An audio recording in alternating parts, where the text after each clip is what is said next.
Static whispers, not words, just wrong. A deep, metallic sound, like someone trying to talk through a broken speaker.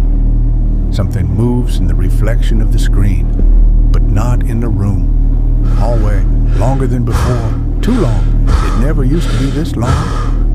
The walls breathe, subtly expanding and contracting. The ceiling is too low. Squeegee has to crouch even though she's a dog. A single door at the end. It shouldn't be there. It shouldn't be. A faint knock from the other side. The door melts. It drips like wax, revealing kitchen again. She's back, but something is off. The fridge isn't a fridge anymore. It's a tall, narrow, shivering thing. Its door creaks open, and inside is another hallway. The microwave screen blinks again. 302, 302, 302. Squeegee backs away. A shadow stretches behind her. The lights go out. Silence. Squeegee's room. Final scene.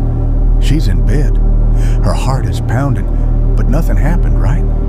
The clock reads 3 a.m. The lights flicker. The clock reads 3 a.m. again and again.